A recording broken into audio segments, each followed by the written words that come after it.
આપનું સ્વાગત છે. આજે આપણી પાસે બાઇબલની એક એવી વાર્તા છે જેના પર સ્ત્રોતો એકદમ નવો જ દૃષ્ટિકોણ આપે છે. હા, આપણે સૌએ મૂસાની વાર્તા તો સાંભળી જ છે. બરાબર. જેણે પોતાના લોકોને ગુલામીમાંથી છોડાવ્યા, 40 વર્ષ સુધી રણમાં દોર્યા. પણ પછી એક મોટો સવાલ આવે છે. કેમ તેઓ પોતે વચનના દેશમાં ન જઈ શક્યા? એ જ, આટલી બધી મહેનત પછી ખુદ મૂસા કેમ પ્રવેશી ન શક્યા? દરવાજા સુધી પહોંચીને કેમ અટકી જવું પડ્યું? અને આજના સ્ત્રોતો કહે છે કે આનો જવાબ ઇતિહાસમાં નથી. પણ ઊંડા પ્રતીકોમાં છુપાયેલો છે. તો ચાલો આજે આ આધ્યાત્મિક નકશાને સમજવાની કોશિશ કરીએ અને જોઈએ કે આખી વાત આપણને શું શીખવે છે. બિલકુલ. તો ચાલો સીધા જ મુદ્દા પર આવીએ. સ્ત્રોતોનું કહેવું છે કે મૂસાનું વચનના દેશમાં ન પહોંચવું એ કોઈ અકસ્માત નહોતો. ના, એ એક પૂર્વ નિર્ધારિત પ્રતિકાત્મક ઘટના હતી. તો આને સમજવા માટે પહેલા એ પાત્રો અને સ્થાનો કોનું પ્રતીક છે એ સમજવું પડશે. તો કનાન દેશ, મૂસા અને યહોશુઆ, આ ત્રણેય શું દર્શાવે છે? જુઓ, આ જ આખી ચર્ચાનો પાયો છે. જો આપણે આ પ્રતીકોને બરાબર સમજી લઈએ તો આખી વાર્તાનો ગૂઢ અર્થ એટલે એ સ્પષ્ટ થઈ જશે. ઓકે. સ્ત્રોતો અનુસાર પહેલું છે કાનાન દેશ. એ ભવિષ્યમાં આવનારા 1000 વર્ષના રાજ્યનું પ્રતીક છે. 1000 વર્ષનું રાજ્ય? હા. એટલે કે શાંતિ અને ન્યાયનું શાસન. હા. પછી બીજું મૂસા. એ નિયમશાસ્ત્રનું પ્રતીક છે. ખાસ કરીને પેલી પથ્થરની પાટીઓ પર લખેલી 10 આજ્ઞાઓ. અને ત્રીજું? અને ત્રીજું યહોશુઆ, જે મૂસાના અનુગામી બન્યા, તે પ્રભુ ઈસુનું પ્રતીક છે. રાજ્ય, નિયમશાસ્ત્ર અને ઈસુ. બરાબર. હા, આ ત્રણેય પ્રતીકો જ આખી આધ્યાત્મિક યાત્રાને સમજવાની ચાવી છે. એક મિનિટ, અહીં થોડું સ્પષ્ટ કરીએ. જ્યારે તમે કહો છો કે મૂસા નિયમશાસ્ત્રનું પ્રતીક છે, તો એનો વ્યવહારિક અર્થ શું? શું એનો મતલબ એવો છે કે નિયમોનું પાલન કરવું ખરાબ છે? ના, ખૂબ જ સારો પ્રશ્ન. અને સ્ત્રોતો એવું બિલકુલ નથી કહેતા. કારણ કે નિયમશાસ્ત્ર તો પવિત્ર મનાય છે. સ્ત્રોતો કહે છે કે નિયમશાસ્ત્ર પવિત્ર, ન્યાયી અને સારું છે. એનું કામ એકદમ ચોક્કસ છે. કેવું કામ? સ્ત્રોતો નિયમશાસ્ત્રને એકદમ ચોખ્ખા અરીસા જેવું ગણાવે છે. અરીસો? હા. અરીસાનું કામ શું છે? એ તમને બતાવે છે કે તમારા ચહેરા પર ક્યાં ડાઘ છે. એ નિદાન કરવા માટે ઉત્તમ છે. ખરું. પણ શું તમે એ અરીસાથી તમારો ચહેરો ધોઈ શકો? ના, એના માટે તો પાણી જોઈએ. બસ આ જ વાત છે. નિયમશાસ્ત્ર એ જ અરીસો છે. તે આપણને સ્પષ્ટપણે બતાવે છે કે પાપ શું છે, આપણે ક્યાં ભૂલ કરી રહ્યા છીએ. આપણી નબળાઈઓ ક્યાં છે? હા. પણ તે આપણને એ પાપ પર વિજય મેળવવાની શક્તિ નથી આપતું. એ સમસ્યા બતાવે છે, પણ એનું સમાધાન નથી. વાહ! આ અરીસાની ઉપમાથી વાત એકદમ સ્પષ્ટ થઈ ગઈ. એટલે તમે એમ કહી રહ્યા છો કે મૂસા નિયમશાસ્ત્રના પ્રતીક તરીકે લોકોને વચનના દેશના દરવાજા સુધી લાવી શકે છે. હા. તેમને બતાવી શકે છે કે ધ્યેય શું છે. પણ તેમને અંદર લઈ જવાની શક્તિ તેમની પાસે નથી. અને એટલે જ તેમને બહાર રહી જવું પડ્યું. બિલકુલ. આ જ તો મુખ્ય મુદ્દો છે.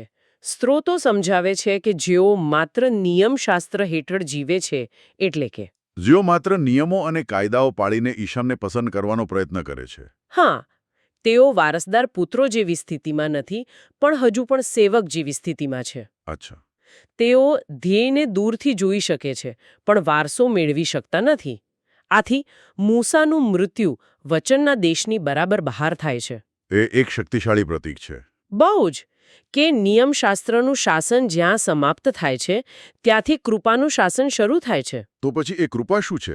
જો નિયમશાસ્ત્ર અરીસો છે, તો પેલું ચહેરો સાફ કરનારું પાણી શું છે? જો મૂસા લોકોને અંદર ન લઈ જઈ શક્યા, તો પછી એ કામ કોને કર્યું અને કેવી રીતે? અહીં યહોશુઆની ભૂમિકા શું છે? અહીંથી જ આખી વાર્તા એક નવો વળાંક લે છે. જેમ મૂસા નિયમશાસ્ત્રનું પ્રતીક છે, તેમ યહોશુઆ પ્રભુ ઈસુનું પ્રતીક છે. ઓકે. અને સ્ત્રોતો સ્પષ્ટપણે કહે છે કે વચનના દેશમાં પ્રવેશ એટલે કે 1000 વર્ષના રાજ્યમાં ફક્ત યહોશુઆ એટલે કે પ્રભુ ઈસુ દ્વારા જ શક્ય છે. અને એ કેવી રીતે થાય છે? સ્ત્રોતો મુજબ પ્રભુ ઈસુ દ્વારા પવિત્ર આત્મા આવે છે. અને આ પવિત્ર આત્મા જ એ શક્તિ છે જે નિયમશાસ્ત્ર નથી આપી શકતું. એટલે કે પેલું પાણી? બરાબર. તે વ્યક્તિને પાપ પર વિજય મેળવવાની શક્તિ આપે છે. તે વ્યક્તિને ઈશ્વરના પ્રેમને ઊંડાણપૂર્વક સમજવામાં મદદ કરે છે અને અંતે મૃત્યુના ભય પર પણ વિજય અપાવે છે. તમે જૂનો નિયમ અને નવો નિયમ જેવી વાત કરી રહ્યા છો. સ્ત્રોતોમાં તેને પહેલો કરાર અને નવો કરાર તરીકે પણ વર્ણવવામાં આવ્યો છે. હા, શું આપણે આ બંને વચ્ચેનો તફાવત થોડો વધુ સરળ શબ્દોમાં સમજી શકીએ? ચોક્કસ. આ તફાવત સમજવો ખૂબ જ જરૂરી છે. પહેલો કરાર જે મૂસા દ્વારા આવ્યો તે પશુઓના લોહીથી સ્થાપિત થયો હતો. એનો મુખ્ય હેતુ શું હતો? એનો હેતુ લોકોને પાપ વિશે જાગૃત કરવાનો હતો. એ એક શિક્ષક જેવું હતું જે આપણો હાથ પકડીને આપણને ઈસુ પાસે લઈ જાય. એમ કે જુઓ, તમને મદદની જરૂર છે. બિલકુલ. બીજી બાજુ નવો કરાર જે પ્રભુ ઈસુ દ્વારા આવ્યો તે તેમના પોતાના લોહીથી સ્થાપિત થયો છે. અને એનો હેતુ? એનો હેતુ માત્ર પાપ બતાવવાનો નથી, પણ પાપમાંથી મુક્તિ આપવાનો અને તેના પર વિજય મેળવવાની શક્તિ આપવાનો છે. એટલે સાદી ભાષામાં પહેલો કરાર પથ્થરની પાટીઓ પર લખાયો હતો, બાહ્ય નિયમો. અને નવો કરાર હૃદય પર લખાય છે, જે આંતરિક પરિવર્તન છે. જ્યારે આવું થાય ત્યારે મૂસા એટલે કે નિયમશાસ્ત્રોનું કામ પૂરું થાય છે. અને યહોશુઆ એટલે કે ઈસુનું કામ શરૂ થાય છે. બરાબર. આ સમજૂતી ખરેખર ઊંડી છે. જો મૂસા નિયમશાસ્ત્રનું પ્રતીક છે અને તે પ્રવેશી શક્યા નહીં તો પછી એ લોકોનું શું જેઓ તેમની પાછળ ચાલી રહ્યા હતા? હા. શું તેઓ પણ આ રૂપકનો ભાગ છે? મારો મતલબ, જે પેઢી ઇજિપ્તમાંથી નીકળી હતી અને જે પેઢી ખરેખર કનાનમાં પ્રવેશી, શું એમની વચ્ચે પણ કોઈ પ્રતિકાત્મક તફાવત છે? કે આપણો જૂનો પાપી સ્વભાવ. આ એ જ પેઢી હતી જેને વારંવાર ઈશ્વર સામે બળવો કર્યો, ફરિયાદ કરી અને અંતે 38 વર્ષ સુધી રણમાં ભટકીને નાશ પામી. બરાબર, તેઓ વચનના દેશમાં પ્રવેશી શક્યા નહીં. અને જૂનો માણસ એટલે શું? શું તમે તેને થોડું વધુ સ્પષ્ટ કરી શકો? જૂનો માણસ એટલે આપણા વ્યક્તિત્વનો એ ભાગ જે ગુસ્સો, લોભ, ઈર્ષ્યા અને સ્વાર્થી વૃત્તિઓથી ચાલે છે. આપણી મૂળભૂત અપ્રશિક્ષિત પ્રકૃતિ.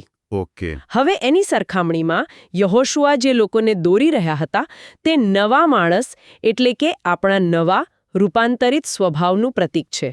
આ નવી પેઢી? હા, આ એક નવી પેઢી હતી જેનો જન્મ ગુલામીમાં નહીં પણ રણમાં થયો હતો. તેઓએ જૂની પેઢીની ભૂલોમાંથી શીખ્યું હતું. અને 40 વર્ષ પછી આ નવી પેઢીએ જ પ્રવેશ કર્યો. હા, યહોશુઆના નેતૃત્વ હેઠળ આ જૂના સ્વભાવના મૃત્યુ અને ઈસુ ખ્રિસ્તમાં નવા સ્વભાવના ઉદયનું એક જીવંત ચિત્ર છે. એક ઈયળમાંથી પતંગિયું બનવાની પ્રક્રિયા જેવું? બહુ સરસ ઉપમા છે. ઈયળ જમીન પર રહે છે અને પાંદડા ખાય છે, જ્યારે પતંગિયું આકાશમાં ઉડે છે. તે માત્ર વર્તનમાં ફેરફાર નથી, તે સ્વભાવમાં પરિવર્તન છે. આ તો અદ્ભુત છે. એટલે કે 40 વર્ષની રણની યાત્રા એ માત્ર ભૌગોલિક પ્રવાસ નહોતો, પણ એક આંતરિક આધ્યાત્મિક પરિવર્તનની પ્રક્રિયા હતી. બરાબર. હવે સ્ત્રોતોમાં નવું યરુશલેમ અને એદન વાટિકાનો પણ ઉલ્લેખ છે. આ બંને વિભાવનાઓ આ ચર્ચા સાથે કેવી રીતે જોડાયેલી છે? આ જોડાણ મને થોડું અસ્પષ્ટ લાગે છે. અને આ જોડાણ કદાચ આખા વિશ્લેષણનો સૌથી આકર્ષક ભાગ છે. સ્ત્રોતો દાવો કરે છે કે એદન વાટિકા, મંદિરનું મહાપવિત્ર સ્થાન અને ભવિષ્યનું નવું યરુશલેમ, આ ત્રણેય એક જ આધ્યાત્મિક વાસ્તવિકતાના અલગ અલગ પ્રતીકો છે.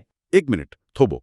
તમે એમ કહી રહ્યા છો કે માનવ ઇતિહાસની શરૂઆતમાં આવેલો બગીચો, હા, પ્રાચીન મંદિરમાં આવેલો એક નાનો ઓરડો, મહાપવિત્ર સ્થાન અને ભવિષ્યમાં આવનારું સ્વર્ગીય શહેર, આ ત્રણેય એક જ વસ્તુ છે.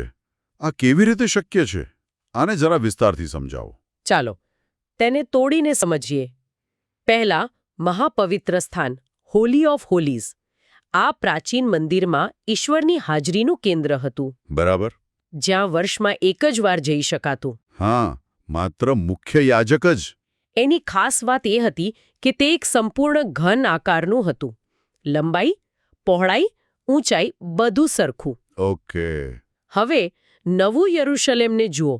બાઇબલના અંતમાં જેનું વર્ણન છે તે પણ એક સંપૂર્ણ ઘન આકારનું છે. લંબાઈ, પહોળાઈ, ઊંચાઈ સમાન. અને એની મધ્યમાં? એની મધ્યમાં મંદિર નથી, કારણ કે ખુદ ઈશ્વર અને પ્રભુ ઈસુ જ તેનું મંદિર છે. ત્યાં ઈશ્વરનું સિંહાસન અને જીવનનું વૃક્ષ છે. જીવનનું વૃક્ષ? આ તો એદેન વાટિકામાં પણ હતું. બરાબર, એ જ. હવે એડન વાટિકા પર પાછા જઈએ. ત્યાં શું હતું? ઈશ્વરની સીધી, અવરોધ વિનાની હાજરી. અને જીવનનું વૃક્ષ? હા, અને જ્યારે આદમ અને હવાને બહાર કાઢવામાં આવ્યા ત્યારે પ્રવેશદ્વાર પર કોણ પહેરો ભરતું હતું? કરુબો, બરાબર. સ્વર્ગદૂતો. બરાબર. એ જ રીતે જેમ મહાપવિત્ર સ્થાનના પડદા પર કરુબોનું ભરતકામ હતું. આ ત્રણેય સ્થાનોનો મૂળભૂત અર્થ એક જ છે. એવી જગ્યા જ્યાં મનુષ્ય ઈશ્વરની સંપૂર્ણ અને સીધી હાજરીમાં રહે છે. આ જ અંતિમ ધ્યેય છે. આ તો ખરેખર મનને જગજોરી નાખે તેવો વિચાર છે. તો આખી યાત્રા ઇજિપ્તથી શરૂ થઈ, રણમાંથી પસાર થઈ, કનાનમાં પ્રવેશ કરવો. એ વાસ્તવમાં એદન વાટિકામાં ગુમાવેલી ઈશ્વરની હાજરીને નવા યરુશલેમમાં ફરીથી પ્રાપ્ત કરવાની આધ્યાત્મિક યાત્રાનું રૂપક છે. તમે બિલકુલ બરાબર સમજ્યા. તો જો આપણે આ બધા મુદ્દાઓને જોડીને એક વ્યક્તિગત આધ્યાત્મિક યાત્રાના નકશા તરીકે જોઈએ તો તેના મુખ્ય પગથિયાં કયા હશે? બરાબર. જો આપણે આને એક મોટા ચિત્રમાં ગોઠવીએ તો સ્ત્રોતોમાં વર્ણવેલી આધ્યાત્મિક પ્રગતિ આ મુજબ છે. પહેલું પગથિયું છે નિદાન.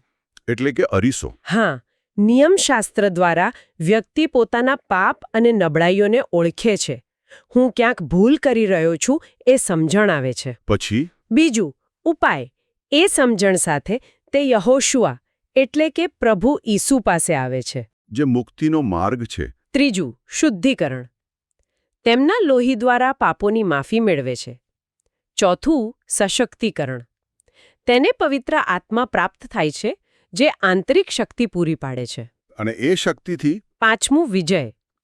એ શક્તિથી તે જૂના માણસની વૃત્તિઓ પર એટલે કે પાપ અને અંતે મૃત્યુ પર પણ વિજય મેળવવાનું શરૂ કરે છે. અને જેવો વિજય મેળવે છે. છઠ્ઠું રૂપાંતર. તેઓ મૃત્યુ પછી પુનરુત્થાન પામે છે અથવા જો જીવિત હોય તો તેમનું રૂપાંતર થાય છે. અને સાતમું અને છેલ્લું પ્રવેશ. હા, તેઓ એક નવું આધ્યાત્મિક શરીર ધારણ કરીને વચનના દેશ એટલે કે 1000 વર્ષના રાજ્યમાં પ્રવેશ કરે છે. જ્યાં તેઓ ઈશ્વરની સંપૂર્ણ હાજરીમાં રહે છે. આમ આ આખી યાત્રા નિયમશાસ્ત્રની મર્યાદાઓને સમજવાથી શરૂ થઈને ઈસુ ખ્રિસ્તમાં મળતી કૃપા અને વિજયમાં પૂર્ણ થાય છે. અદ્ભુત. તો આજની ચર્ચાનો સાર એ છે કે મૂસા અને યહોશુઆની વાર્તા માત્ર એક પ્રાચીન ઐતિહાસિક ઘટના નથી. બિલકુલ નહીં. પરંતુ તે નિયમશાસ્ત્રથી કૃપા તરફની, બંધનમાંથી મુક્તિ તરફની અને મૃત્યુમાંથી શાશ્વત જીવન તરફની એક ઊંડી અને વ્યક્તિગત આધ્યાત્મિક યાત્રાનું જીવંત ચિત્રણ છે.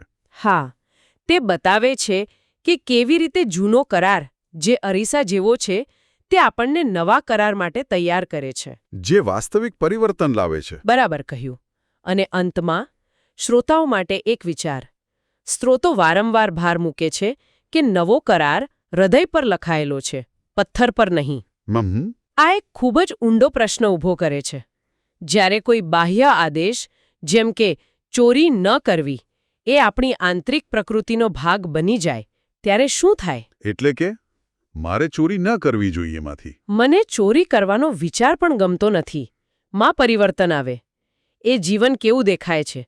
આ બાહ્ય નિયમમાંથી આંતરિક ઈચ્છામાં થતું પરિવર્તન. એ જ કદાચ આ આખી યાત્રાનો સાચો અર્થ છે. હા, અને આ એક એવો પ્રશ્ન છે જે આપણા બધા માટે વધુ ચિંતન અને આત્મનિરીક્ષણ માટે પ્રેરણા આપે છે.